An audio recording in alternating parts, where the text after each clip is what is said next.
Bonjour, dans ce sentiment à chaud, on va parler de Dragon Ball Super. Non, du manga à papier Dragon Ball Super. Et plus précisément, des tomes 1 et 2. La première question qu'on peut se poser c'est, est-ce que c'est une suite réussie à Dragon Ball? Ceci n'a jamais existé. J'avais beaucoup d'espoir et en même temps, beaucoup d'appréhension à l'arrivée de Dragon Ball Super.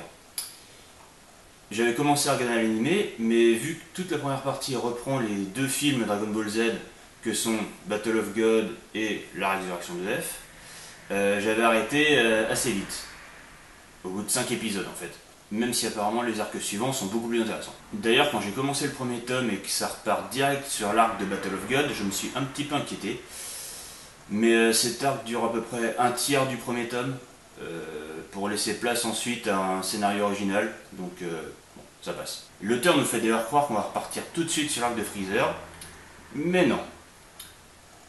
Bon, par contre, vu comment ça se passe, il y a des grandes chances qu'on reparte sur cet arc dans le futur. C'est donc à ce moment que mon véritable intérêt pour DBS a commencé. L'histoire est très intéressante et rappelle les grandes heures de Dragon Ball. Le manga j'entends, pas l'animé, même si j'aime beaucoup l'animé aussi. L'action est bien présente et ça c'est cool.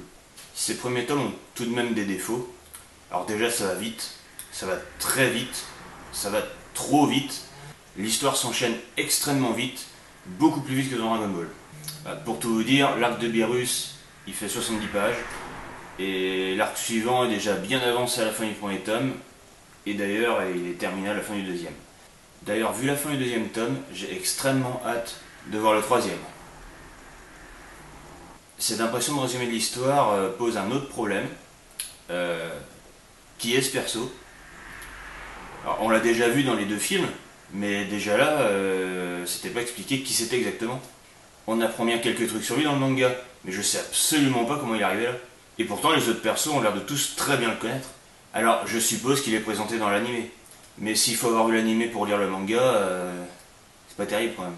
Autre point, j'aime beaucoup moins la présentation des livres comparée à celle de la première édition française.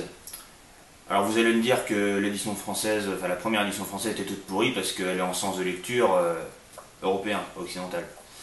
Mais moi personnellement j'en ai rien à carrer. À l'époque le livre était de qualité, avec des dessins en couleur, une couverture bien épaisse, avec des rabats intégrés à la couverture.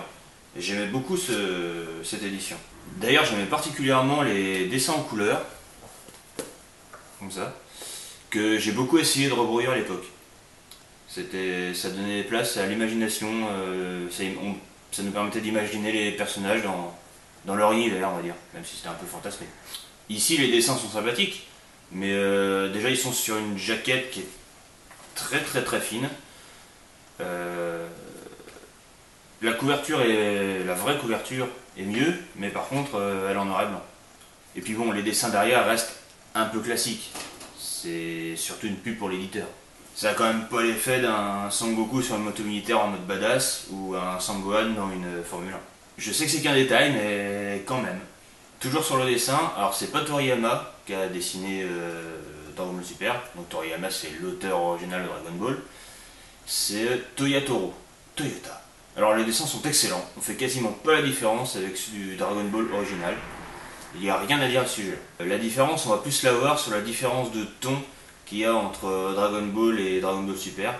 Dans Dragon Ball Super, ça va être un peu plus enfantin. Par exemple, on verra pas un membre coupé ou des choses de ce style-là dans Dragon Ball Super. Alors en tout cas, pour l'instant. Mais bon, pour l'instant, ça gêne pas l'histoire. On n'est quand même pas dans du Disney, faut pas déconner. Pour conclure, alors je conseille clairement de lire Dragon Ball Super, surtout à ceux qui ont aimé la BD originale Dragon Ball. Les petits défauts sont franchement négligeables vis-à-vis du plaisir qu'on a à retrouver tous ces personnages dans une aventure intéressante.